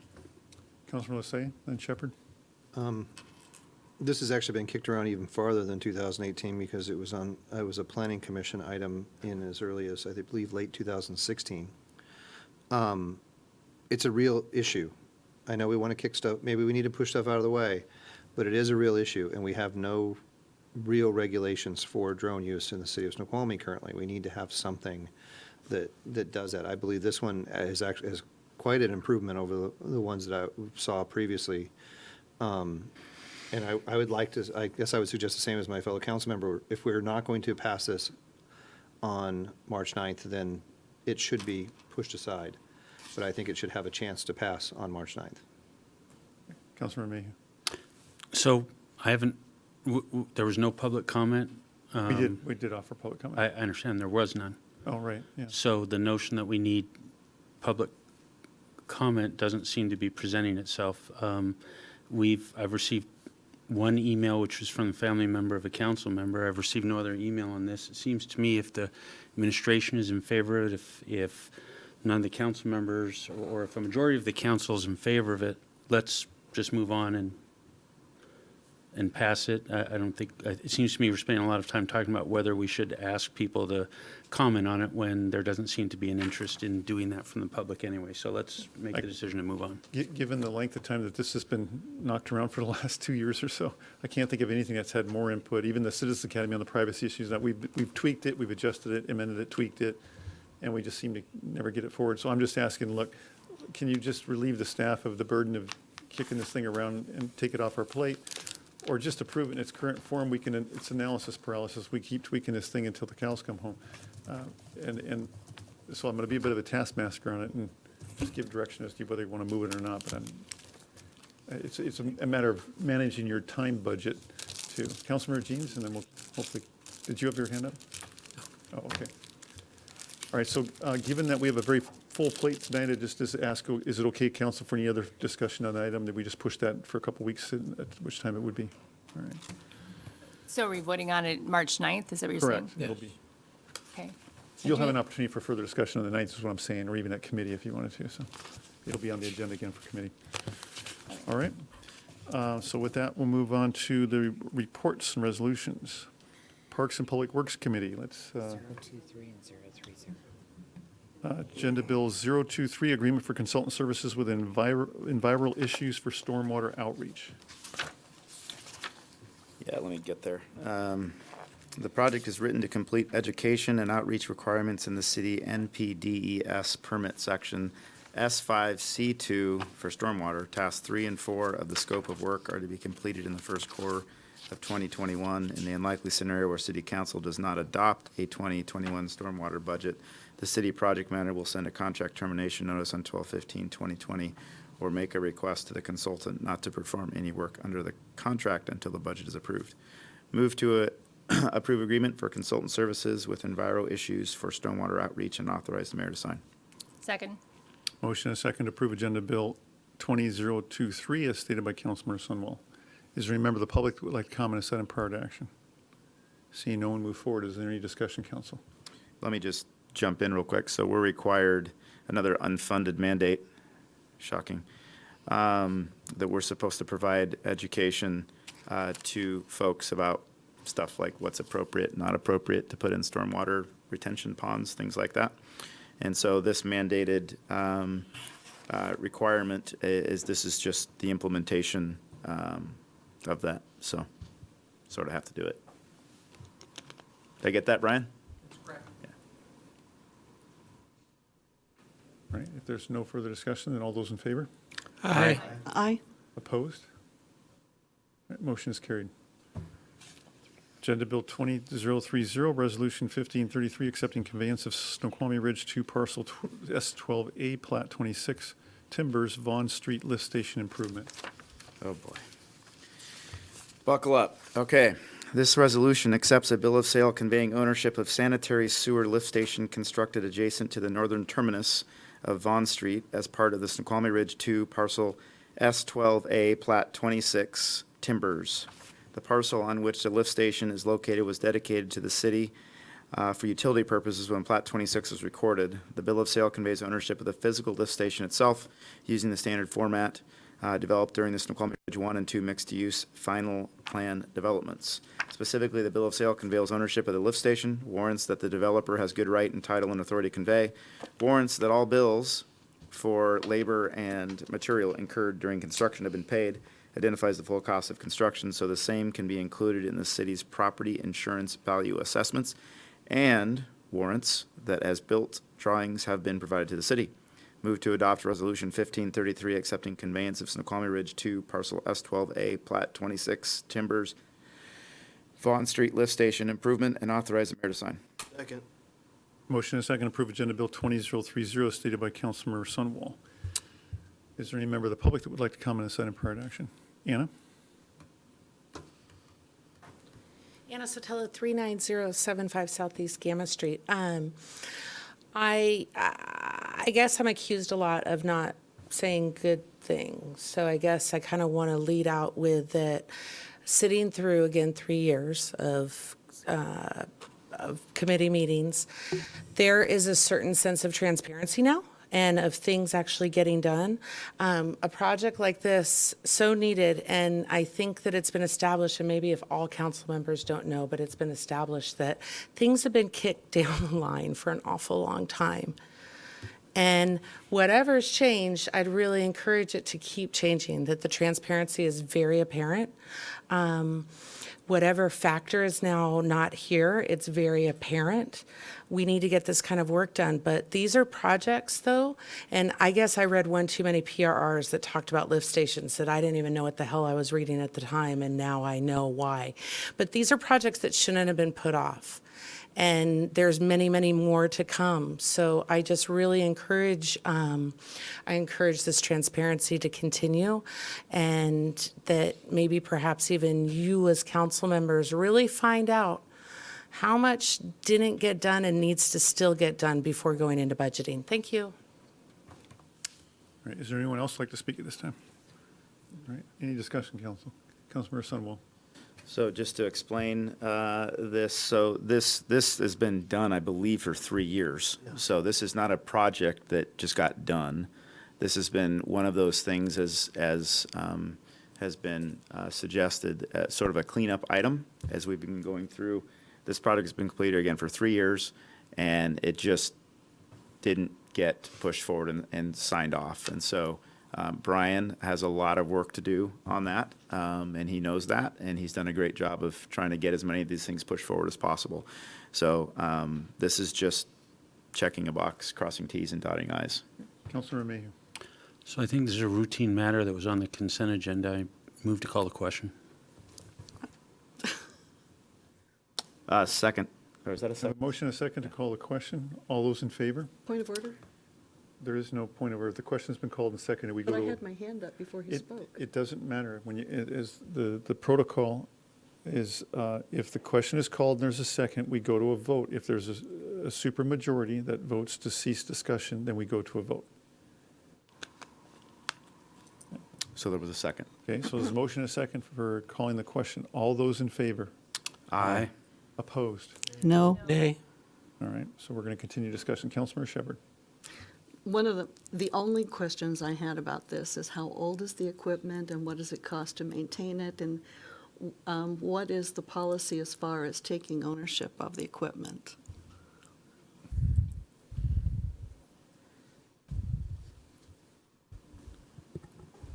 Mr. Kraus can answer some of those. I can speak to the policy. It has been when the property and equipment is dedicated to the city on the face of the plat, the city assumes ownership. That's been the case for all of SR1 and SR2, and this is plat 26, the 26th out of 28 plats. These documents were developed as part of SR1, the bill of sale, just to confirm conveyance of the fixed improvements that were built on property that was dedicated to the city. So as far as policy goes, it's a well-established policy. And in fact, the form of the documents is the same. They were developed by Pat Anderson. Brian Kraus, Director of Parks and Public Works. What this was a built improvement by the developer and it required as part of development. So I don't have in front of me right now the cost to operate the facility, but it's similar in character to our other ones.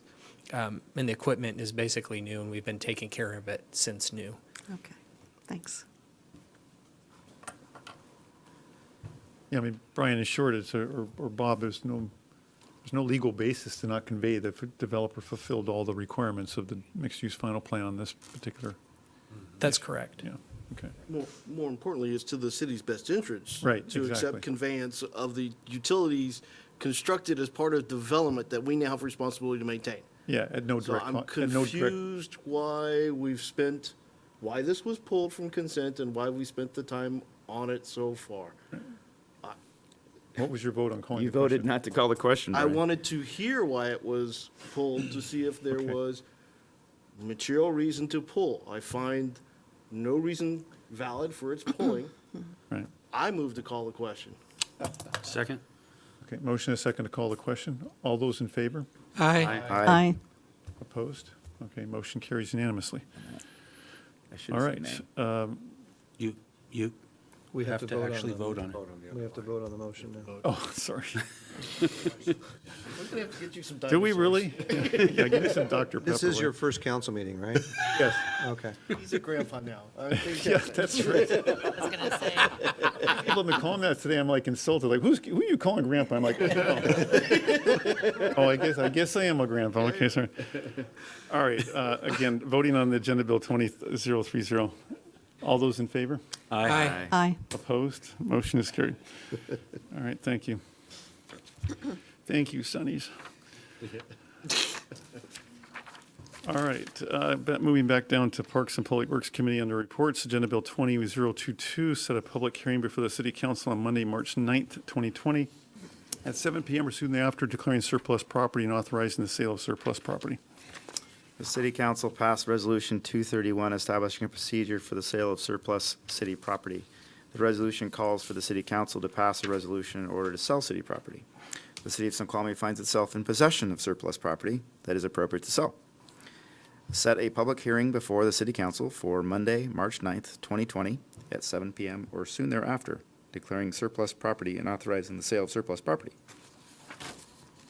Second. All right, motion and a second to approve Agenda Bill 20022 as stated by Councilmember Sunwall. Is there any member of the public that would like to comment on this item prior to action? Seeing no one move forward, is there any discussion on this item, Council? Councilmember Shepherd.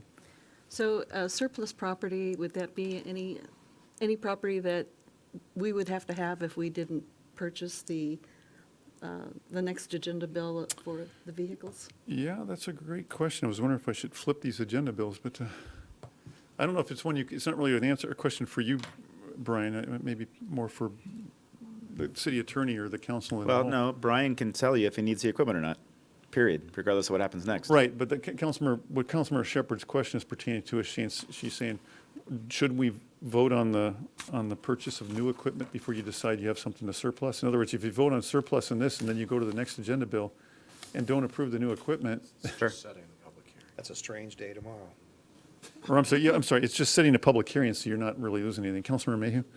That was my point. That It's was your just point, setting a public hearing on this. And I would also point out that the list of surplus property includes property that isn't being replaced. Oh, okay, so we could just pull off the stuff that's not replaced, yeah, and still have the public hearing. All right, very good. Brian, thank you so much for that, good job. We have more like that. It's going to get harder. Not the next one. Any further discussion then on setting the public hearing? All right, all those in favor? Aye. Aye. Opposed? Motion's carried. We moved on to Agenda Bill 20021. Come on up, Brian. Approved purchase of vehicles and equipment in 2020. The intent of this action is to approve the purchase of multiple, 12, pieces of equipment in 2020.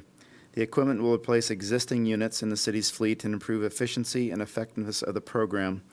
Equipment includes 2 5-yard dump trucks, 2 mowers, 1 compact tractor with multi-purpose extension, 1 Ford Escape Hybrid, and 6 3/4-ton pickup trucks. Move to approve the purchase of vehicles and equipment in 2020 and authorize the mayor to sign. Second. Motion and a second, Agenda Bill 20021 as stated by Councilmember Sunwall. Is there any member of the public that would like to comment on item? Anna? Anna Sotelo, 39075 Southeast Gamma Street. Again, I just don't always want to be accused of being Nelly negative. So I want to say that after sitting through 3 years of this same topic, the transparency is very, very clear, and it's really appreciated. And one thing that I've really noticed, because I sat through all 3 of them, the first year was that the questions couldn't be asked. That's farthest from the case now. Brian comes prepared to be able to ask those kind of questions. The second year, and it never came back. I don't understand why. I guess it takes another year for something to come back when it was very simple questions that the committee had. The second year, I believe that it wasn't shown that it was actually in the budget, which apparently it was. But again, it did not come back. Again, and after year 2, I'm thinking that I'm the nutcase, that this is all so weird to me, that it's all so roundabout. But I guess this is how government works, is what I've been educated on. Now we're back to the 3rd year, and everything was done. So again, I'd like to make the comment of whatever factor is now gone, it's so apparent. And more than that, what I really want to say is that the story never changed. There was never a story. There was never a story. These things were needed. It was very clear. The problem was that the person did not have the answers, or the story never changed. I guess more importantly, the staff was not able to tell the story. They weren't given the opportunity. So again, here for transparency. All right, is there anyone else like to speak at this time? All right, any discussion? Councilmember Simo. So let me just try and preface all this. There's obviously a lot here. There's a lot of money involved, which you'd expect with vehicles, and then let maybe Brian take over from here or answer questions. The goal here is this list you're looking at is the first in what presumably would be a series of lists that would come to us over the next several years of equipment that's most essential to be replaced.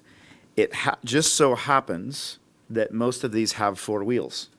I don't know that we would expect to have this number of vehicles come to us again in a year or what. I don't know.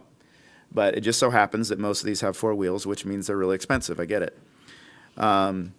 One of the things that became very apparent with Mini Snowmageddon a few weeks ago was that the 1937 dump trucks that we have that we're getting parts from eBay, if that's even still a thing. 1998, same thing. Last millennium. Last millennium. That sounds really good. Hyperbole. Is they both broke down, and that's a problem. We don't get to have those things break down anymore. So it became very obvious those need to be replaced. And then what this will do is this will give us 8 functional plows in our city. And in case you're wondering if we have enough people to drive them, yes, we're about 20 to 25 people, not counting the mayor, who are allowed to drive these things. And so that would give us a very strong fleet 24/7 to really make sure our roads are good. Now, in anticipation of a question I suspect will come up is one of the things I love to the point of transparency is we can see line by line which vehicles are being replaced by these things. So you'll see that 3 of the 6 vehicles that are being replaced are essentially close to like for like. So we have half tons being replaced by 3/4 tons, and then we have 3/4 tons being replaced by 3/4 tons. What I was surprised to learn is that 3/4 tons and half tons are very, very, very close in price. Not just purchase price, but operational price. So I would hope we wouldn't spend a lot of time talking about whether a half ton should be upgraded to a 3/4 ton. I also hope we wouldn't spend a lot of time debating whether a 2-wheel drive should be turned into a 4-wheel drive. What may come up is why would we replace Ford pickup Rangers that are 1/4 tons with 3/4 tons?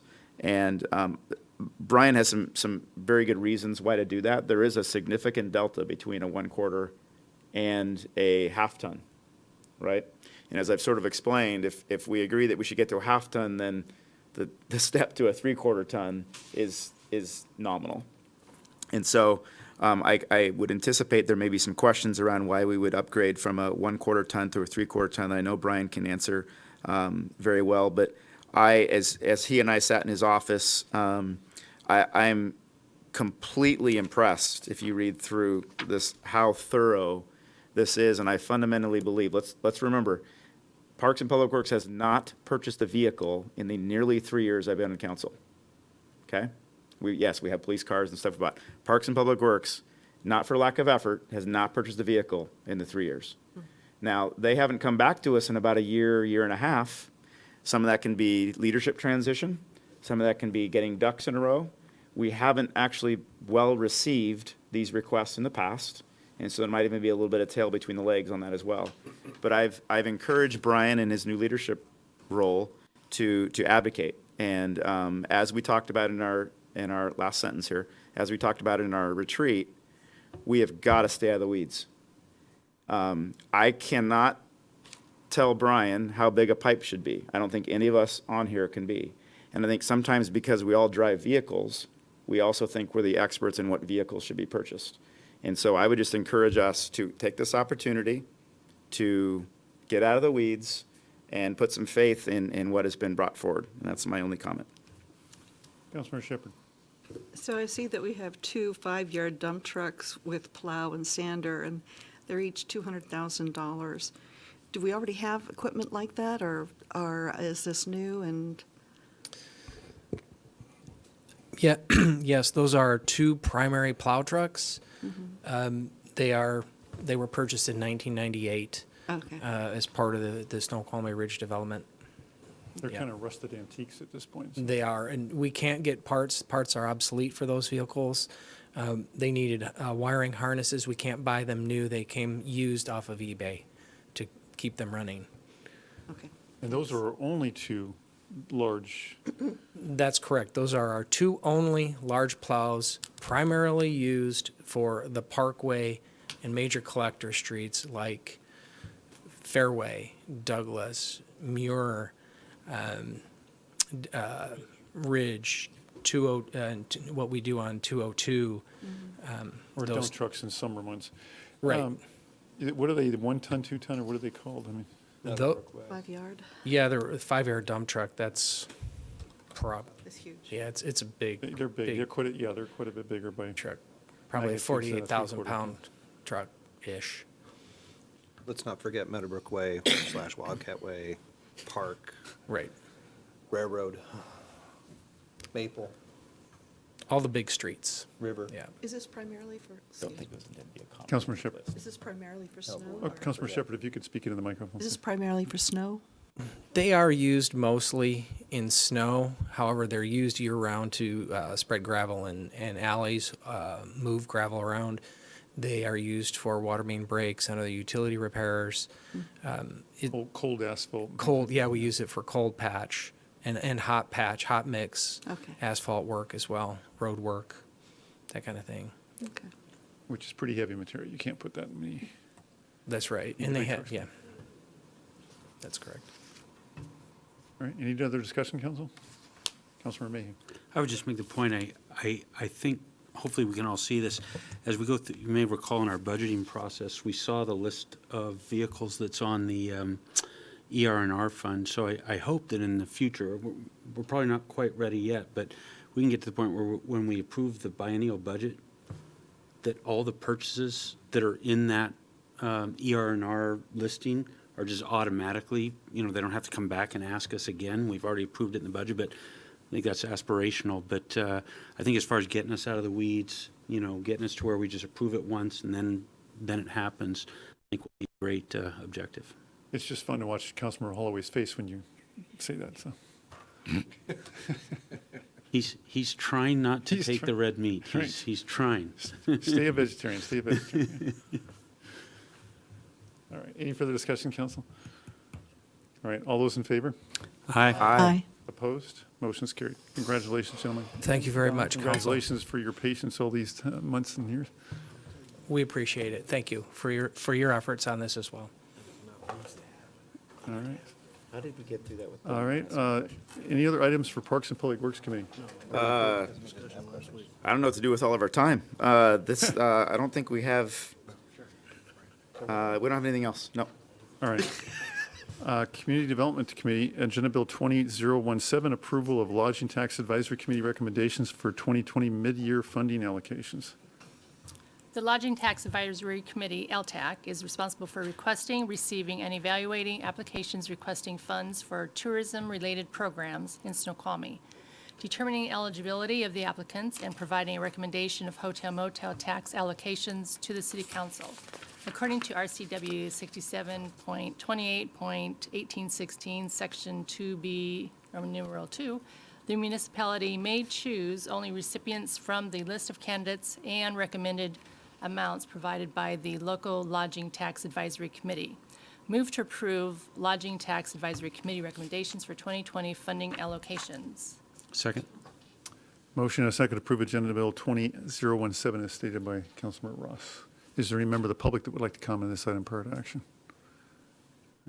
Seeing no one move forward, any discussion, council?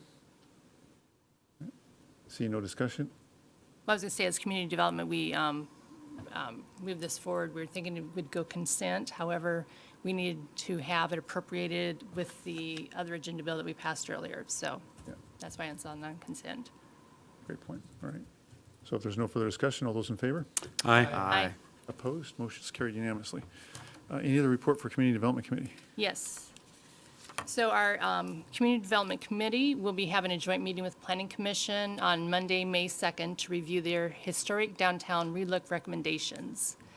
And as a reminder, the council tasked the Planning Commission to relook at the historic downtown regulations that are currently in our municipal code, and then also to look at other selected cities that are similar historic districts, such as Poulsbo and Chelan. And so we will start community development at a regular time at 5:30, and then we'll have Planning Commission join us at 6 p.m., and then we'll go as long as it takes into most likely their meeting time as well, which is at 7 p.m. So March 2nd, starting 6 p.m. All right, thank you. You said May 2nd the first time, so March 2nd. I'm sorry, March 2nd. Councilmember Semmel? Question on that. Sounds very interesting, actually. Do you imagine that there would be a presentation at some point that would come to council? Like, if I don't go to that, will I miss it entirely? Or would you expect that that would be advanced and some sort of presentation would be given at some point? It'll be advanced to council after we have more discussion. Planning Commission might have maybe some more work to do, so. Great. Sounds exciting. Nothing to say. Yeah, I just want to second that because I was, Planning Commission spent a significant amount of time going through options and going through a process that really we didn't give them a whole lot of direction other than take a look at it. And I think they've done a fairly good job to come up with something out of just out of where they were looking, just kind of, let's just figure this out. And so, if you have the ability to come and and see what they have to present, you might be interested in seeing how the Planning Commission operates. Great. All right. If there's nothing else, then Nothing else. then we'll move on to the Finance Administration Committee and back to the consent agenda. Need a motion, a second to approve the minutes. The warrants? The minutes report? No, I'm sorry, the warrants. Yep. Move to approve the claims and warrants as presented. Second. Okay, motion and a second to approve warrants as stated by Councilmember Mayhew. Any questions or just, any member of the public would like to comment on this item prior to action? All right. Councilmember Mayhew. So as per the rules of procedure for the council, the claims and warrants were available for the 2 days prior to the F&A committee for council member review. One item was questioned by a council member. The item that was questioned was actually not an item that was being claimed or reimbursed. It was in some of the associated material, but it was irrelevant to the claim. It was just a notation. It was an item that had been charged but to a credit card, but was not actually being claimed for reimbursement. So the committee determined that didn't interfere with approving the claim that was there, which was properly supported and was a proper claim.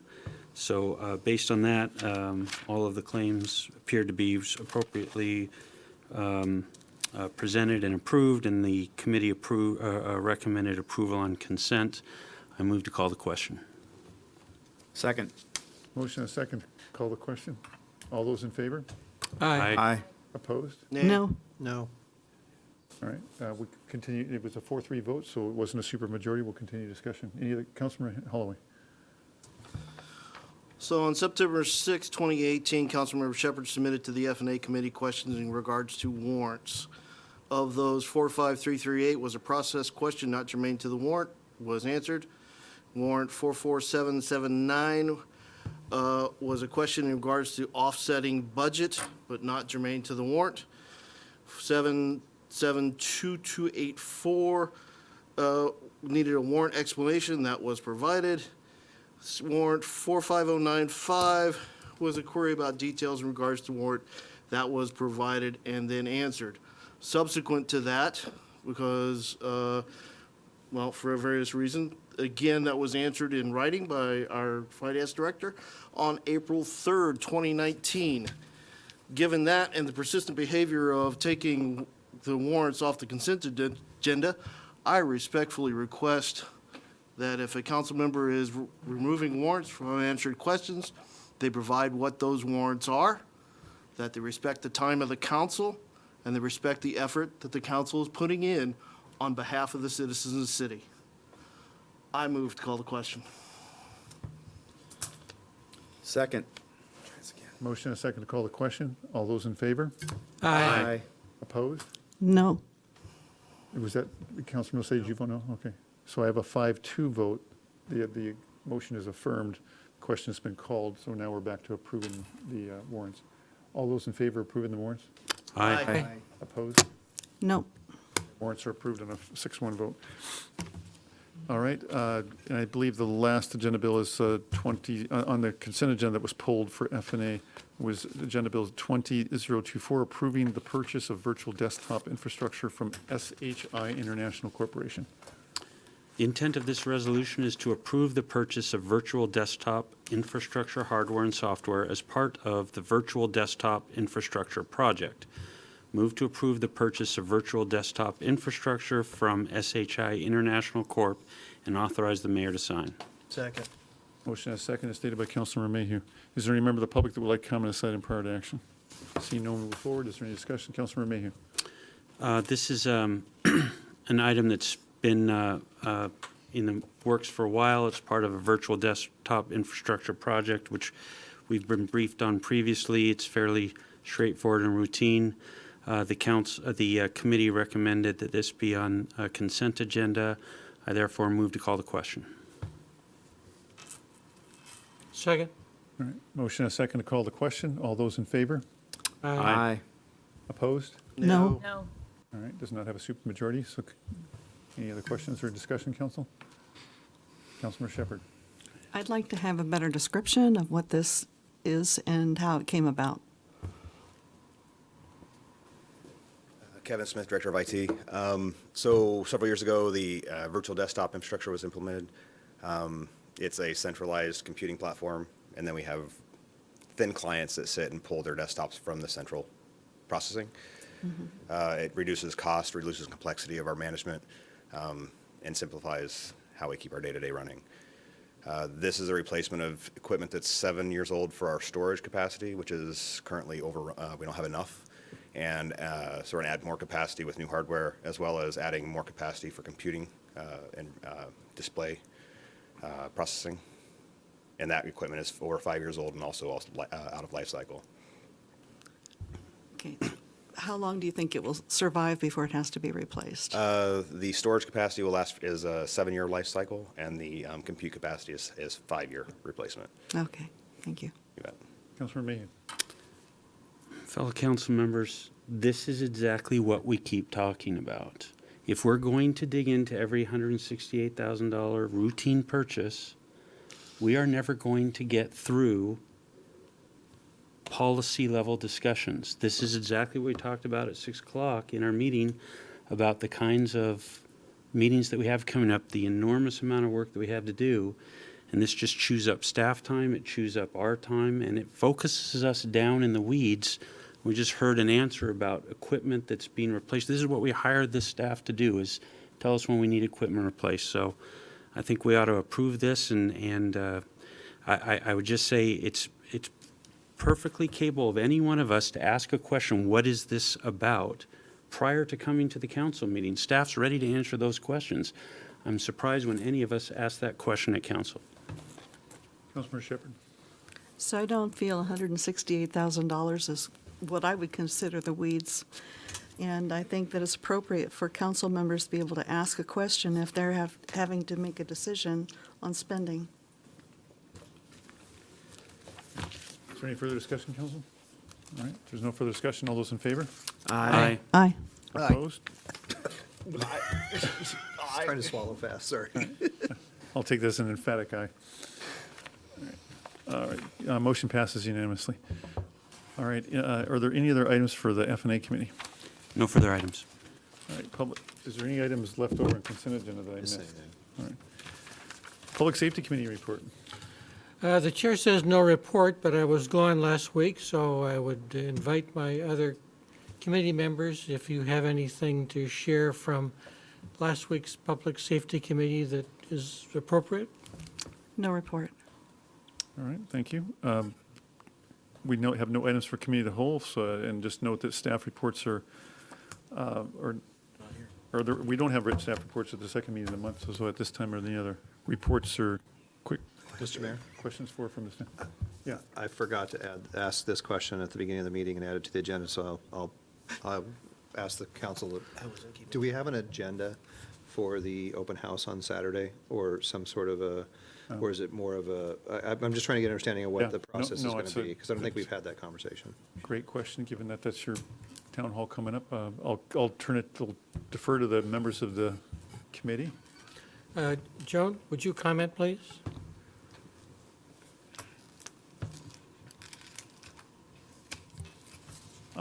Council, I assume that's, well, that would be, I think that's, I'll take that Councilman Rosé as a staff question, so, It's a staff question. there we go.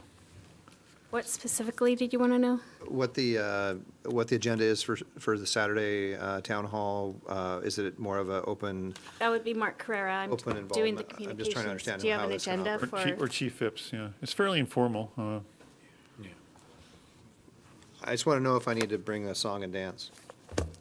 Oh, I hope not. Yeah, what do they need to wear? You're welcome to dance at any of our Can events. I put on a fireman's outfit? Councilmember Lissay. Yeah, it's going to be an informal event. We're going to have the fire apparatus and police apparatus in the apparatus bay, so families can come, they can climb on the apparatus. We'll have some passive storyboards with information on them about responses and then the cost of doing business. We'll be mingling amongst the crowd. We don't have any formal presentation that we'll be giving, but it's just an opportunity to meet with the residents in an informal setting and provide them information on public safety. And my expectation is that you would wear either red or blue. Or perhaps both. Can we, can we test the pressure of the, never mind. I knew where you were going. We can. What time does that? So since that falls into announcements too, what time does that start? 9 o'clock, I believe, 9 to noon. 9 a.m., Yeah. okay. Great. Well, hopefully a lot of families show up. All right, any other staff reports at this time? Just going around the room real quick. Or Mark, while you're up there, any other staff report for fire? Police chief? Mark? All right, Robert? Nicole? Well, before I go around, does anybody have any more staff reports or something to say? All right, with that. Any announcements? Any big stuff coming up? Okay.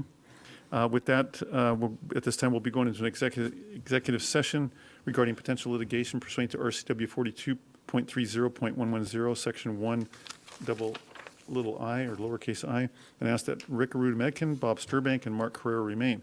The executive session is expected to last approximately 15 minutes, and there may be action following. All others are welcome to go into either.